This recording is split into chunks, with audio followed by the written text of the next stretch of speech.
Почитувани гледачи, добро утро, добро дојдовте во новото издание на емисијата 24 од Сестрце. До сега неколку пати во оваа емисија сме имале можност да зборуваме со претседателката на Женска акција за различните проекти на кои што работа. Денес исто така ќе зборуваме за новите проекти на невладината организација Женска акција. Еден од тие проекти е и керамопластичната декорација на црквите во Република Македонија од 13-14 век со мотиви од народните везови. Во нашата држава и во Европа се понагласена е потребата од истражување на културниот идентитет на еден народ преку анализа на сите врски помеѓу различни видови на културни техники, но исто така и меѓусебните влијанија кои тие културни техники ги имаат. Она што нашиот народ го искажал низ народниот епос, низ народната мелодија, низ носијата и везот, пронашол начин да го искажи преку обработката не само на обликот и украсот на фолклорната архитектура, туку и низ монументалната и декоративна обработка на средновековните цркви. Токму затоа и низ овој проект ќе се укаже на големите сличности, на мотивите кои се користеле при украсување на фасадите во византиската традиција со мотивите кои не така одамна народниот творец ги користел во фолклорната применета уметност. Денес ќе зборуваме, колку што можевте да слушнете, за доста интересна тема, а со мене во студиото е Драгица Милошевска, претседателка на Женска акција. Добро утро и добро дојдовте. Добро утро и од мене и поздрав до вашите гледачи. Доста интересна е темата, работите на преубави проекти, меѓутоа и веќе започнеме токму со керамопластична декорација на црквите во Република Македонија од 13-14 век со мотиви од народниот вез. Зашто конкретно станува збор? Она што ние сакавме да биде пошироко познато јавно и она што се работи зад завесата што се вели, сакаме да го доближиме до сите нас. Добро. И затоа го иницииравме токму затоа овој проект. Инаку Македонија е една од пионерите која почна истражување со цел да се види она што се вткајува во народниот вес, во народните носи, како мотив и убавина, јас би рекла, се вткајува и во фреските од 13-тиот и 14-тиот век. За сега тоа е нашиот фокус на интерес. Тоа ќе се истражува и ќе се издаде една публикација каде што ќе се изнесат истражувањата до кои имаме дојдено во текот на оваа година, затоа што проектот трае една година, имаме експерти ангажирано кои фокус на интерес е токму ова. Инаку пак би подвлекла дека фактички ова е пионерска работа. Ние сме како меѓу првите или единствените кои Македонија кои го истражува токму овој дел од фолклорот. Така. Спомнавте дека станува збор за истражување, дека треба да се истражува, меѓутоа кои цркви ќе се опфатат во Македонија? Имате ли некој план сега за сега? Па да, оние кои се градени и чии фрески се работени токму во 13-тиот и 14-тиот век. Неодамна бевме во Лесново. Добро. Потоа цркви имаме и низ Скопје, нели, низ источна, западна Македонија, така ќе гледаме да биде подеднакво застапен, да бидат подеднакво застапени, нели, повеќе цркви. Поголема област во Македонија за да се добие покомплетна слика. Така. Пред малку, пред почетокот на емисијата ми спомнавте дека и шпанците се заинтересирани токму за овој проект. Да, шпанците се заинтересирани. Еден од експертите, експертката Емилија, имаше магистарска дисертација кај еден професор во Шпанија, со кој исто така поразговарала, затоа што тој поставил прашање што понатаму, немате да останете на ова ниво, вие морате да дојдете, затоа што покажала екстремно добри резултати во текот на магистериумот. И она кажала дека е многу заинтересирана за тоа и тоа, ако може да се истражи. и ако успее да се запише на докторски студии, професорот исто така и ветил дека ќе помогне, дека е интересна темата и дека треба тоа да што има сознанија дека навистина има мотиви во фреските на црквите од 13 и 14 век од народните везови и рекол одлична идеја, ве молам тоа направете го, може тоа ќе биде потоа мотив за и ние другите држави да го работиме тоа. Така. Од каде произлезе оваа идеја? Па идејата затоа што блиска сум со семејството на магистар Емилија и во дискусии, во разговори напомена што понатаму, затоа што и моето прашање беше Емилија, се надевам дека ќе продолжиш понатаму. Да, вика, и баш професорот ме праша во Барселона и се договаравме да токму на оваа тема да и биде докторската дисертација. И така произлезе да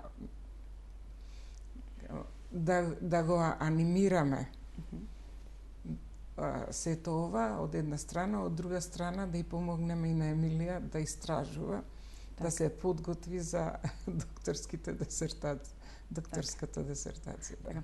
Баш би сакала да ги видам крајните резултати од ова истражување, бидејќи сепак сработи за доста интересен и значен проект. Да, се надевам дека ќе се видиме и откако ќе биде готово целото истражување и ќе гостуваме сигурно кај вас. Кои се останатите проекти на кои што ќе работите оваа година? Она што одамна и го најавуваме и го планираме е проектот за еднакви можности. На крај ни се, макар да ние никој пат не прекинавме контакти со комисиите за еднакви можности на општинско ниво. Значи, тоа се комисии на советите на општините, кои со законот се регулирани, мора да постојат, мора да се формира. Меѓутоа, нивната не покажа некоја посебно поголема активност и токму тоа беше причината да продолжиме, затоа што и секој 4 години се менува составот, макар да има за континуитет по една-две советнички или советници, кои биле во претходниот состав членови на таа комисија. Сепак сметаме дека треба да се работи со комисиите и дека ние посебно земавме обврска нивните планови и програми да ги усогласиме со законската регулатива, со потребите на општината и на граѓаните и понатаму еден така мини прирачник да издадеме кој ќе им послужи на советниците од комисиите за еднакви можности за полесно да функционираат во оквир на комисијата. Инаку, моја заложба лична е да секој материјал што доаѓа за следната седница на општината биде разгледувана токму на оваа комисија, од сите точки да бидат разгледувани од оваа комисија, од она призмата за еднакви можности, за социјална правда. Се надевам дека многу успешно ќе го направиме проектот, затоа што имам искуство, имаме веќе работено на слична тема. Така, се надевам и јас. Да. Така, тука ќе направиме една кратка пауза да ги погледнеме рекламите, веднаш потоа се враќаме назад во студиото, каде ќе бидат уклучени двете телефонски линии, секако ќе можете да не контактирате и да поставите некое прашање поврзано со темата.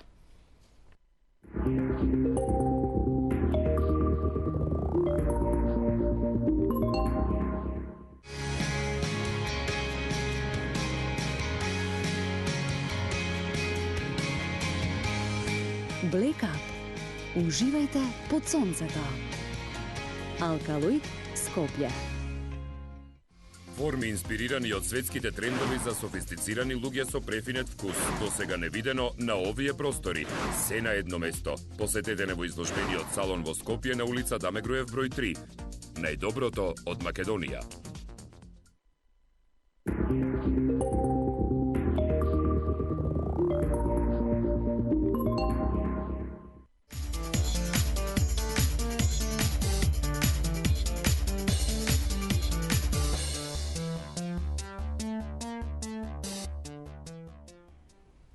Нови проекти во невладината организација Женска акција е денешната тема на која што разговараме во 24 од Сисрц. Од овој момент уклучени се двете телефонски линии и можете да не контактирате на 0260 91 924 0260 91 925, можеби да поставите некое прашање поврзано со темата или пак да кажете некое ваше лично искуство. Кажете ми, Драгица, кога станува збор за новите проекти во кои што работите во Женска акција, што е она што друго го планирате за ова 2015 година? Да, 2015 исто така веќе и го почнаме проектот, тоа е инкубатор, социјално предприемништво кај граѓанските организации. Проектот има за цел формирање на инкубатор, Добро.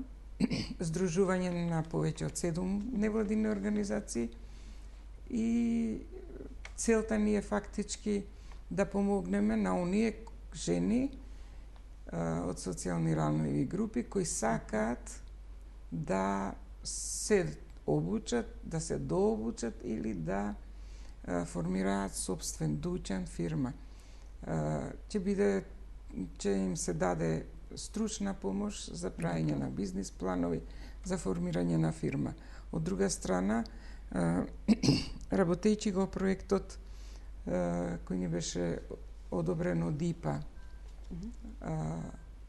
четврта компонента, каде што работевме со жени од малцинските групи, социјално загрозени. Женска акција работеше со жените албанки и ние таму направивме повеќе обуки, меѓу кои и обука за шивачки. Так. И сега планираме да направиме со ова инкубаторот продолжителна обука за жените за народен вес. Ќе се даде поента на жените кои беа веќе на предходната обука за шивачки, со тоа што би ги обучиле она што пак ќе се поврзам со она. Мислам дека е тоа негде 17-18 век тој вес, затоа што свекрва ми има кажувано дека научила од незината баба, прабаба, тој вес го научила и ми остави неколку парчиња навезени, што она ги научила од незините и ги везела. И токму тој вес сега го ќе го практикуваме на оваа обука. Значи, народен вес, со тоа што да можат жениве, например, кога работат, кога шијат, да може една апликација да направат дел од ова везот, да извадат. Потоа, многу интересна идеја има жените да напрати на џеповите, на кецелите по дома што работат и тука апликација навезена. Постои голем интерес за ова, затоа што е необичен вес, не е она што секојдневно се работи кај нас. Имаме гледач, ми се чини дека имаме гледач на линија. Добро утро, повелете. Добро утро, многу голем поздрав до емисијата. Јас нешто би сакала да прашам вашата гостинка. Ние имаме на вистина стари цркви преубави, па и новите што ги прават се горе-долу така, добро насликани. Меѓутоа, пред известно време ја посетив црквата Свети Илија во аеродром и ми остави еден впечаток кој што многу не ме воодушеви, зашто мора да има, да речеме, на иконата на Света Богородица е ставено символот на Вергина, мислам на челото, на место крст и на рамениците и на другите светци исто така. Па мислам дека тоа не одговара на икониве, ако веќе ги правиме како што се треба, не знам зошто би се вметнувале такви символи. Дека Дали е и политиката мешана тука, дали некој наредува за тоа да се направи, не знам, али мислам дека такви работи не се потребни на новите фрески што ги сликаат. Да, јас не сум експерт од таа област, меѓутоа знам дека ние во село Сингелич, во црквата, фреска една. Повикавме уметник за фреска да се нацрта од еден светец и мораше идејното решение да помине низ процедури, нели, за да се одобри. Значи, предпоставувам дека е тоа што зборува госпоѓата на аеродром, дека е поминато низ тие процедури. Инаку ќе посочам уште една црква, светилија во селото Бањани, во манастирот Бањани, таа е од 13 и 14 век. Еве и да топли денови, прекрасениот дворот на манастирот, многу е убаво тамо за изглед да се направи. А она што е најинтересно од сето, нели, конаците и дворот и се тоа, најинтересното е црквата, која исто датира од 13 и 14 век, која е целата уклесана во карпа. И фреските од тогаш не се многу оштетени, не е реставрирана, се надевам дека ќе се реставрира, меѓутоа убавината не и се намалила со тоа што поминало толку време и ја би им препорачала на граѓаните на градот Скопје, посебно на градот Скопје, затоа што е тоа во близина, значи се оди до рудникот Бањани, се врти кон селото Бањани, преку селото се оди до манастирот Стар Светилија. Прекрасно е местото, реки има тамо, има многу убави пунктови за скари и црквата да видите, да посетите. Тоа се убавините на Македонија. Да. Имаме, ми се чини, уште еден гледач на линија. Добар ден, повелете. Дали се слушаме? Добар ден. Повелете, во програма сте. Се јавувам од Штип. Поздрав до Штип. Да, фала. Вака ме интересирам. Дали оваа невладина организација постои само во Скопје или има ограници во другите градови? Така. Да. Благодарам на прашањето. Да, ви благодарам на прашањето и на јавувањето. Имате пријатен ден. Да. Инаку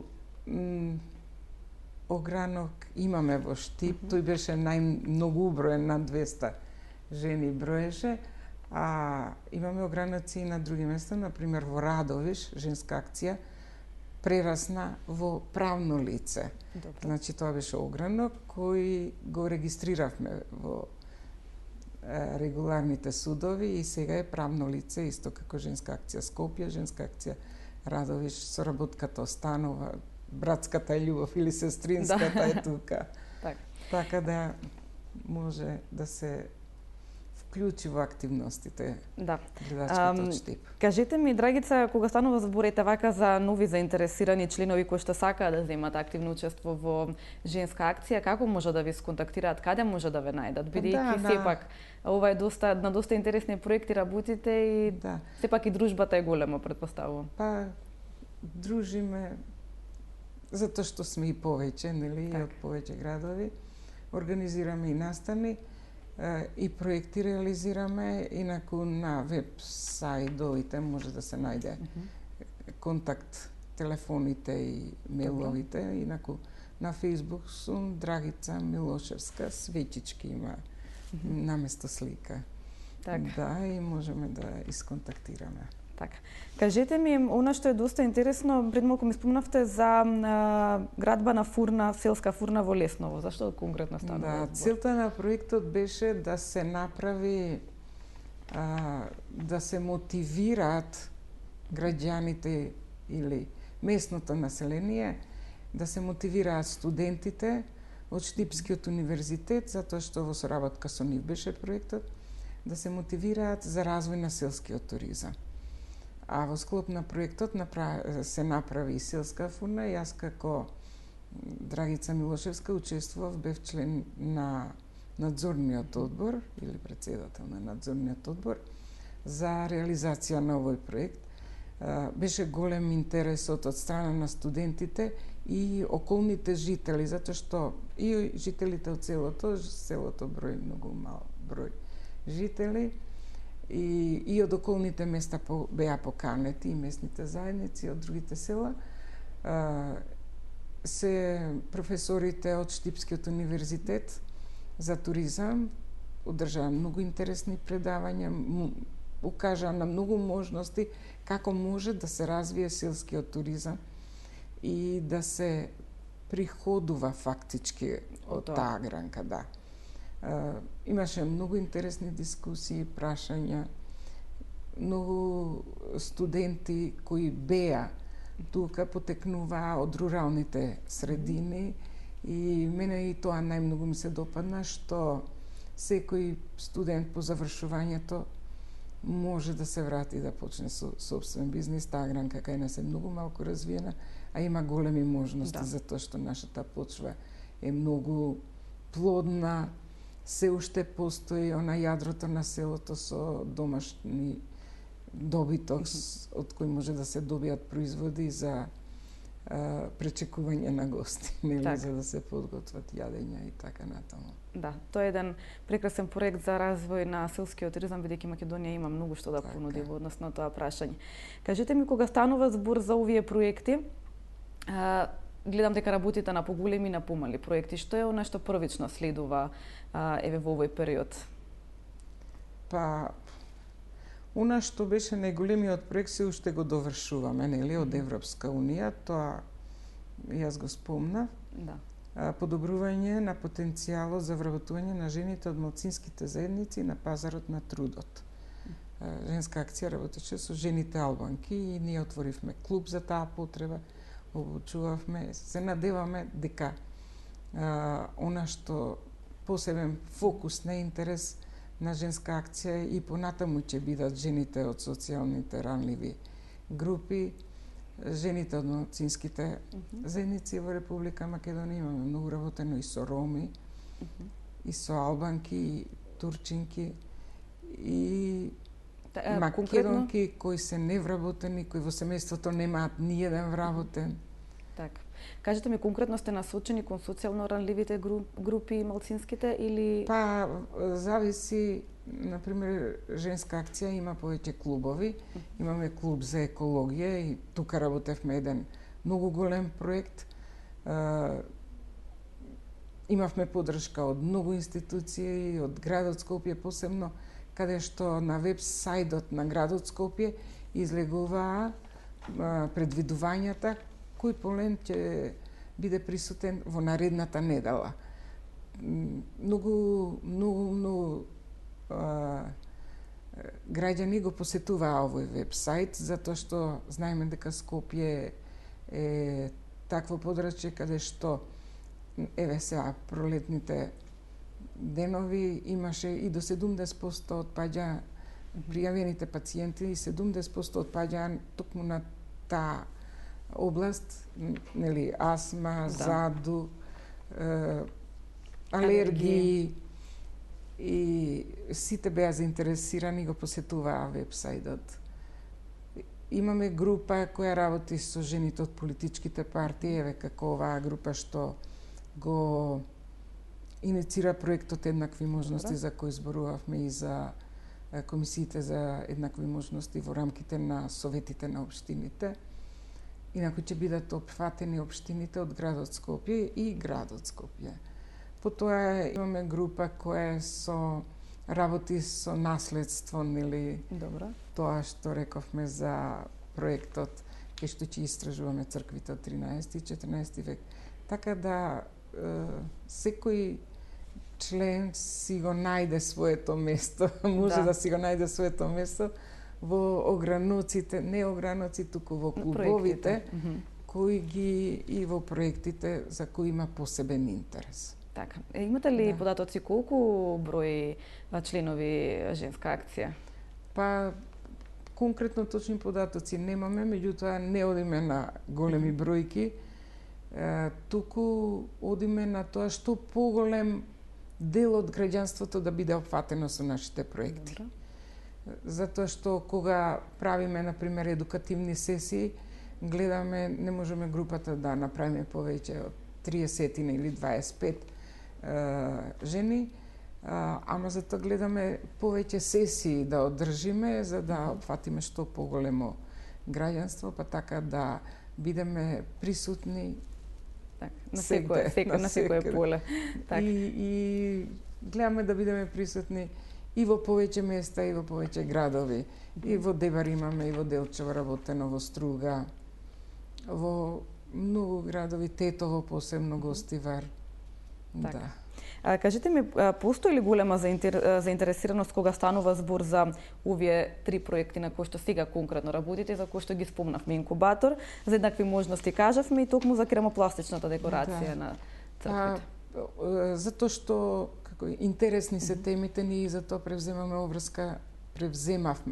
обврска да иницираме проекти и да работиме со проектите. Она што е карактеристично за женска акција, што никој пат не завршува со проектите. Секој пат продолжуваме. Ние, например, пред 5-6 години работевме активно со со комисиите за еднакви можности.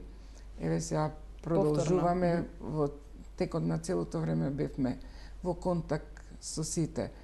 Овој проект од Европска унија што го имаме фактички веќе ова е трето продолжение на тој проект, нели, под проектчиња женска акција иницира и ги изведува.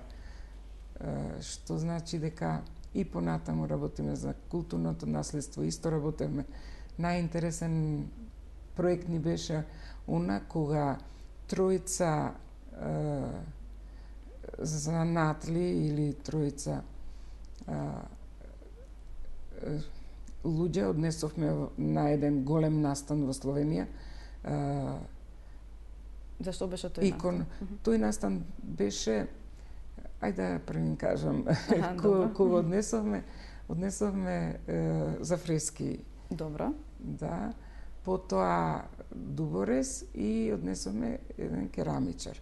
Значи, ние имавме 3 штанда на тој настан, инаку настанот беше реконструкција на настанот кога турците напредувале кон Виена. И тие разбрале дека токму во тој манастир кај што бевме ние имало многу големо богатство. И што се случило? Они никако не кажувале каде е златото и почнале да ги мачат фратерите и на крај еден признал каде го нашле богатството и потоа продолжила фешта цела ноќ. Значи, она што се случило на тој настан на фештата беше реконструирана. Невладината организација која не покани да бидеме ние гости, беше обучила над 120 танчерки од 15 до 50 години. Беше импозантна гледката, сите облечени во тие носи, во шалвари, во тантели, во ние звонца, нели? Од тоа време. Од тоа време и танцуваа цела ноќ, потоа нападот, влезот на турците во манастирот, оделата беа многу помогнала тука и турската амбасада, најнапред се спротиставиле, мислеле дека е тоа нешто контра, нешто неубаво, во неубаво светло ќе ги прикажуваат турците, но кога виделе дека фактички целта е културниот настан да се реконструира, и они прифатиле и така да им обезбедиле многу носи машки, нели, и кога дојдоа турците под наводници со коњи облечени во тие од тогаш носи, многу беше и тоа интересно, ги затворија капиите, а од надвор имаше базар кај што учествува од 12 земји, инаку преку 50 европски и светски телевизии беа присутни на настанот. Беше се тоа многу убаво. И да се види и да се доживе. Да, во секој случај.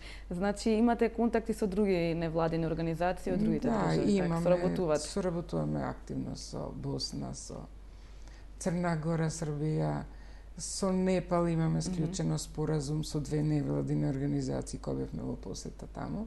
Склучивме споразум за соработка, исто така разменуваме идеи, мисли, проекти, исто и со Индија. Инаку сум член на една меѓународна организација, ЈАСЕП, кај што е председател, екс-председателот на Маурициус.